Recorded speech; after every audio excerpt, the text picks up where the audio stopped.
है मुझसे उम्र में बहुत बड़े हैं, बहुत अनुभव है, जीवन का बहुत अनुभव ले लिया है। ऐसे कोहली सर को भी आज मैं इस कार्यक्रम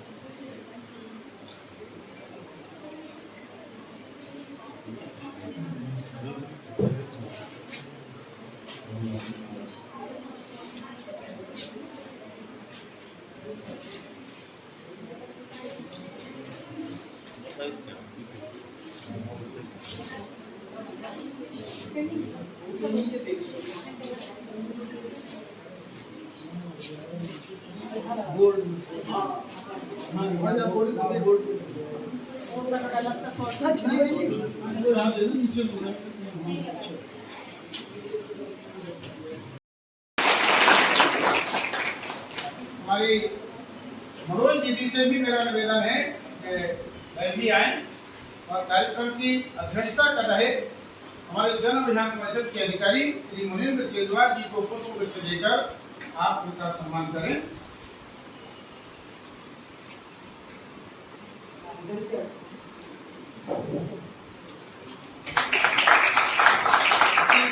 क्रम में मैं भाई ब्रजेंद्र जी से निवेदन करूंगा कि वह बाल कल्याण समिति के सदस्य भाई जी से भी निवेदन करूंगा कि वह हमारे आदरणीय दादाजी कोहली साहब का माल्यार्पण कर स्वागत करें।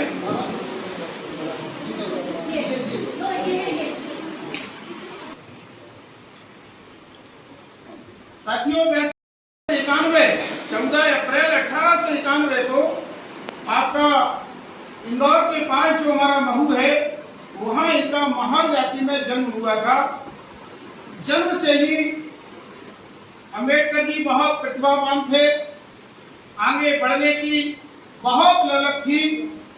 जिस तरह की हमारे बुंदेलखंडी में कहावत है कि कूद के पांव पालने में दिखने लगते हैं, वैसा ही इनकी माँ को आभास होने लगा था भीमा देवी को कि यह पुत्र निश्चित तौर पर परिवार का नहीं बहुत ऊंचाइयों को छुएगा और देश का एक बहुत बड़ा नागरिक बनेगा।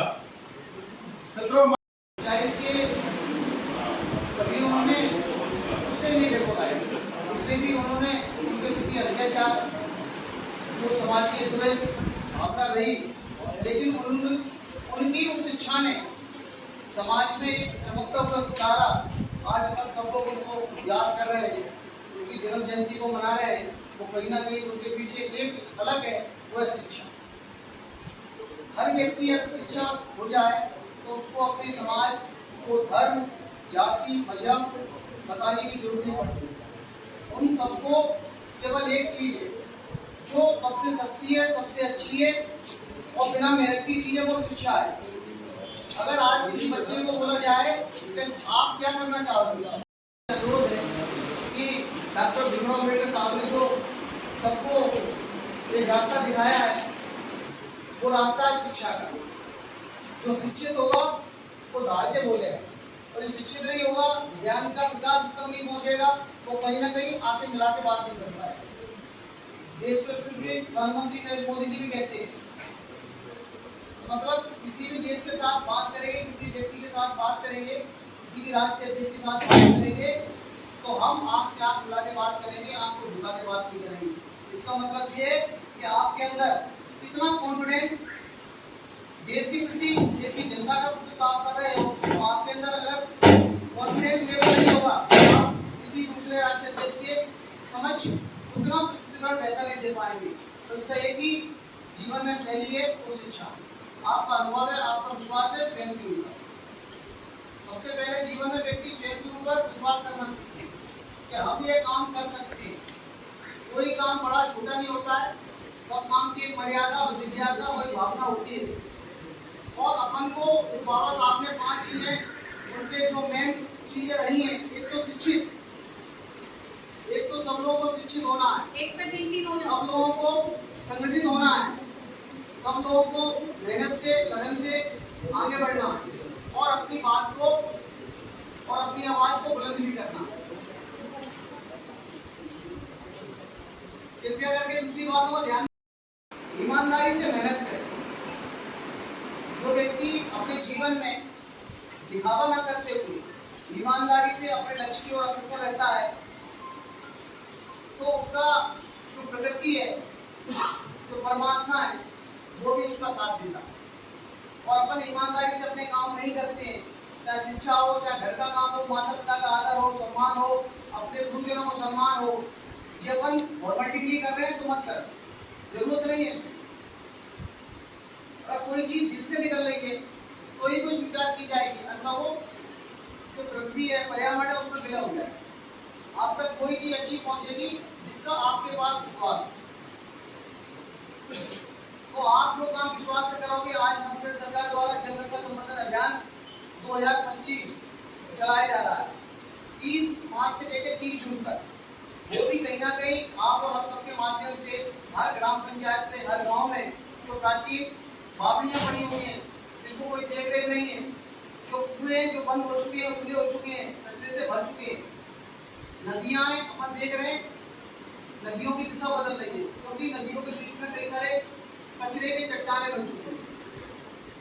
गांव में हेडपंप से मोटर से पानी अपन निकालने का काम कर रहे हैं, नदी तालाब से पानी लेना बंद कर दिया, तो उनकी जरूरत नहीं बची कि पशुओं के लिए वो पानी बचा हुआ है।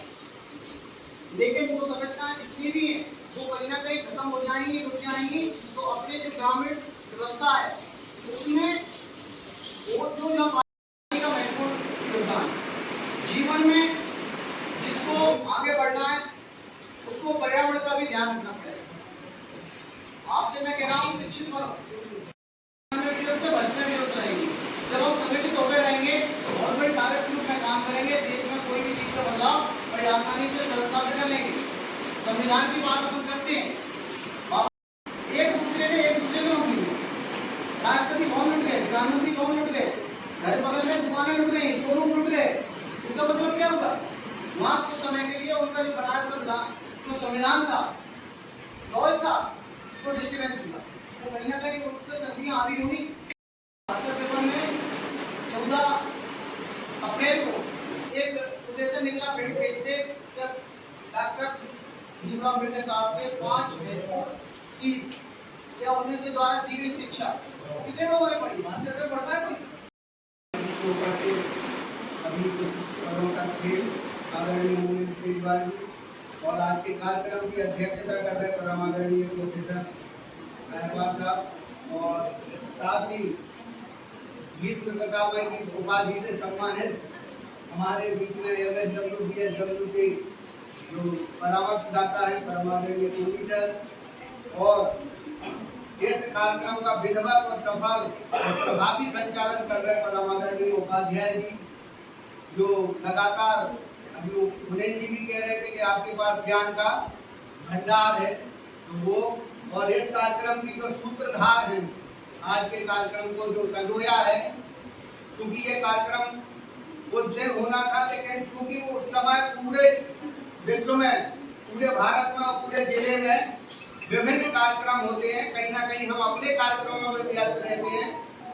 उसी कड़ी में, उसी श्रृंखला में ये कार्यक्रम जो आज व्याख्यानमाला आयोजित की गई है परम सम्मानीय बाबा साहब के सम्मान में, तो इस कार्यक्रम में हमारे बीच में इस संस्थान के प्रमुख परम आदरणीय डॉक्टर DR राहुल साहब, प्राचार्य शासकीय PD कॉलेज दतिया, उपस्थित है। जोरदार तालियों के साथ और मैं आग्रह करूंगा हमारे बीच में ज्योति मैडम से कि उनका पुष्पगुच्छ देकर इस कार्यक्रम में उनका जो बहुमूल्य समय हमें मिल रहा है उसके लिए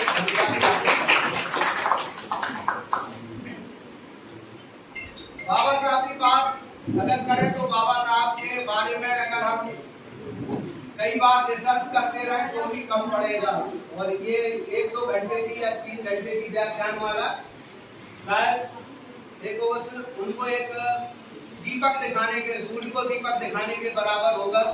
निश्चित तौर पे बाबा साहब के योगदान जो रहा है इस पूरे समतामूलक समाज के निर्माण में, समतामूलक समाज से शायद आपको बड़ी बात परिचित होंगे कि हम जहाँ सारे लोग एक समतामूलक उद्देश्यों की प्रतिपूर्ति के लिए एक दूसरे का सम्मान करें, हम किसी जाति वर्ग भेद उसको नजरअंदाज करते हुए और एक दूसरे के सहयोग की भावना को एक परिलक्षित अपने व्यवहार के माध्यम से करते रहें।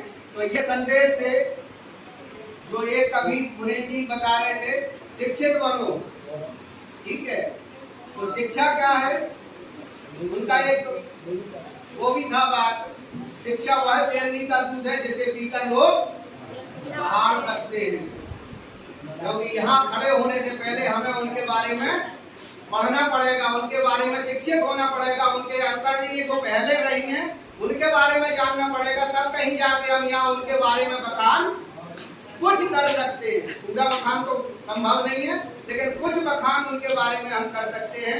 उनके व्यवहार का, उनके अनुकरण के जो उनके सिद्धांत थे उनको अपने जीवन में उतार कर, तो एक तो शिक्षित बनो, संघर्ष करो।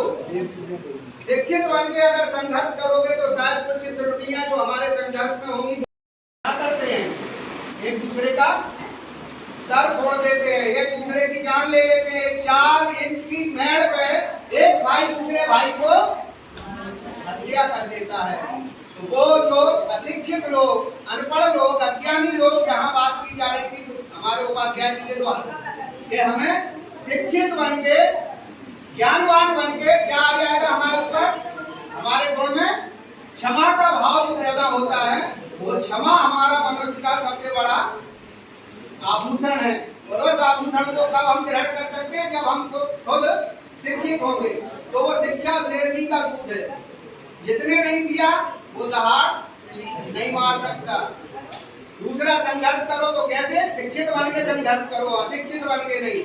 अनपढ़ बन के संघर्ष करोगे तो फिर वो यहाँ ठंडी सड़क पे एक बड़ी दीवार बनी है, देखा है, आते जाते देखते होंगे, उसमें जाने की संभावना है, प्रबल हो जाएंगे।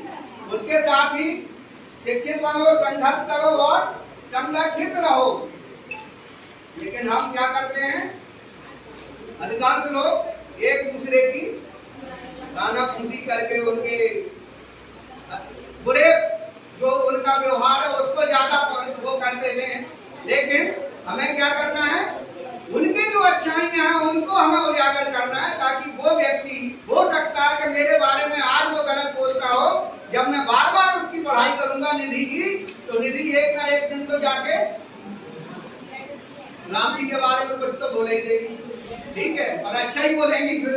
तो ये 3 चीजें आपको करना है अपने जीवन में। अगर उनके मूल मंत्र जो है बाबा साहब के, उनको अंगीकार कर लेंगे, उनको अपने जीवन में उतार लेंगे, तो मुझे लग रहा है कि आपका जीवन एक बेहतरीन जीवन बन जाएगा। तो आपसे निवेदन है कि ये 3 गुणों को एक आभूषण की तरह अपने शरीर में धारण कर लें। और ये धारण केवल खुद ही नहीं करना है, जो आपसे जुड़े लोग हैं उनको भी कराना है।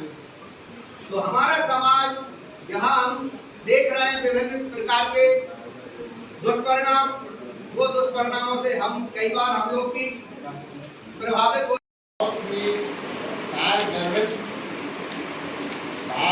हमारे उपाध्याय जी के द्वारा हो रहे थे, ऐसा कुछ नहीं, लेकिन इतना जरूर है कि प्रयास हर इंसान को करना चाहिए। जहाँ जो व्यक्ति है, अगर वो अपनी कर्तव्य पर खरा उतरता है तो हम समझते हैं वो उसका कर्तव्य भी वो अव्वल रहे। हम नहीं समझते जो डिग्रियाँ हैं हमारे लिए, ऐसी कोई सी डिग्री नहीं कि उन्होंने प्रार्थना की हो, वो एक सफल छात्री भी रहे, सफल समाज छात्री भी रहे, सफल न्यायविद रहे। उन्होंने 12 की उपाधि पा करके उन्होंने मुंबई